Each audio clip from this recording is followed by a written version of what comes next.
समने बहुनां युवानं सन्तं फलितो जगार देवस्य पश्य काव्यं महित्वाद्य ममारसाय समान।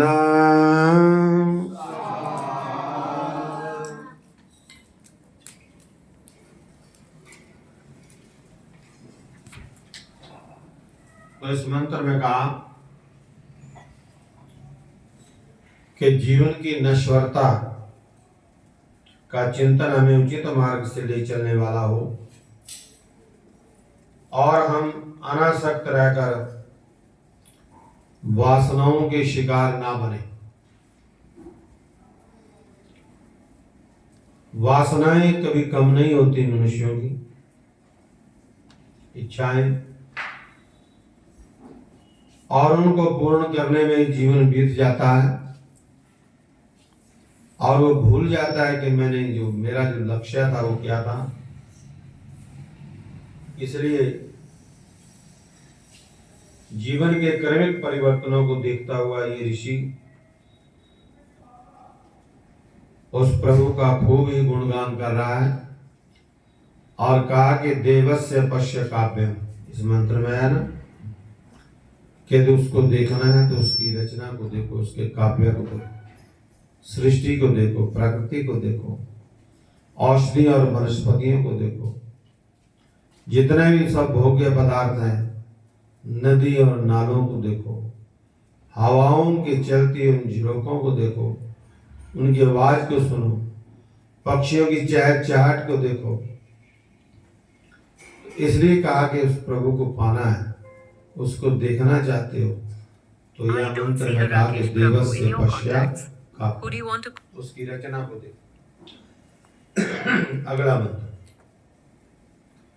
ओम त्वं हत्यत्सत्तभ्यो जायमानो शत्रुभ्यो अभवा शत्रु इंद्रः गूढ़द्यावा पृथ्वी अन्वविन्दो विभो पद्भयो भुवने भयो रणंधा स्वाहा।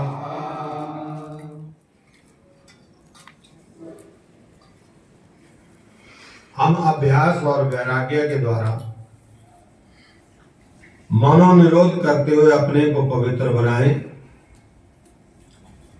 और ब्रह्मलोक के लिए प्रस्थान वाले बने।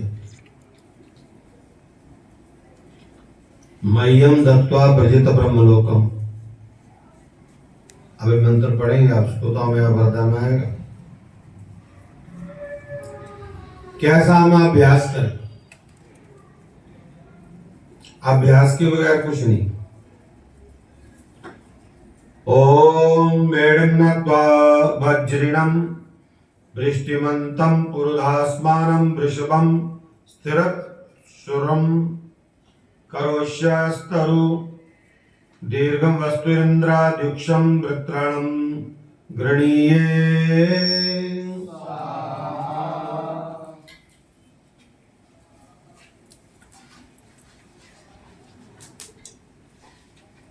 और इस मंत्र में कहा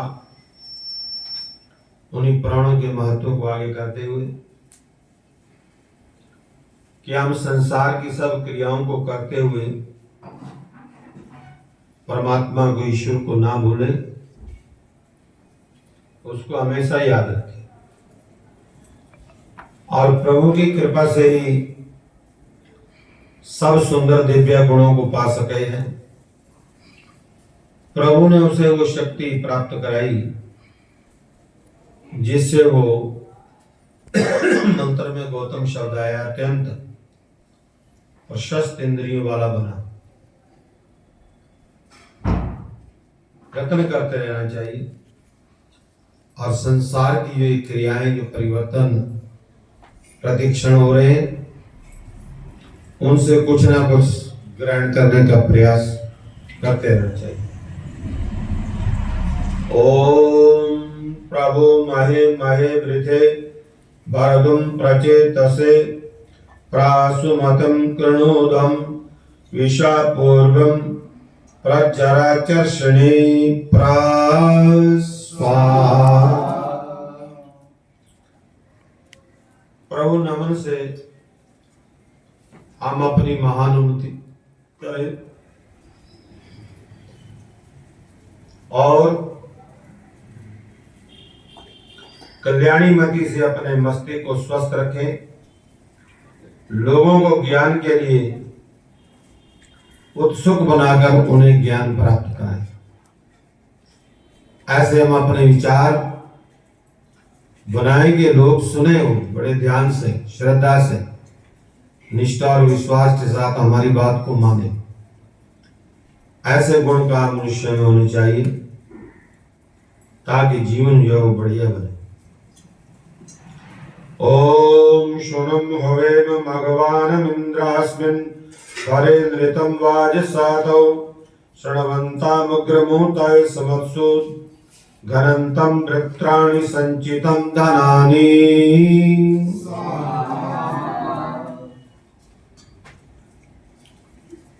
अब इस मंत्र में बहुत सारी 8-9 बातें कही हैं, जैसे शब्द हैं शुनम, मघवानम, इंद्रम, अस्मिन्, शृण्वन्तम। तो ये सारे शब्द जो है एक एक शब्द का बड़ा महत्व है। तो मैं तो केवल यहाँ भावार्थ ही पढ़ते हैं आपको, और मंत्र की गहराई में जाए तो बहुत समय होगा। प्रभु करें कि हम अपने जीवन को उन्नत व प्रकृष्ट ज्ञान वाला बनाकर औरों को भी उत्तम नेतृत्व देने के योग्य बन सके, ऐसा प्रयास योग करना चाहिए। दूसरों को देखकर जो हमारे से आगे बढ़े उनको देखिए और प्रयत्नशील रहिए। जीवन में बढ़िया उन्नत जीवन को बनाना है और परमात्मा की जो साधन है वो सब साधन सब प्राणियों के लिए दिए हुए, सब भोग्य पदार्थ दिए हैं, परंतु कर्म करने का जो अधिकार है वो केवल मनुष्य शरीरधारी को है। उपदेश भी उसके लिए है, विद्यालय भी उसके लिए है, बड़े बड़े और संस्थान भी केवल इसी शरीरधारी के लिए है, ताकि उसको समझ सकता है, ग्रहण कर सकता है, आचरण में ला सकता है, व्यवहार में ला सकता है और बढ़िया उससे भी बढ़िया कर सकने में क्षमता परमात्मा ने भी दी है।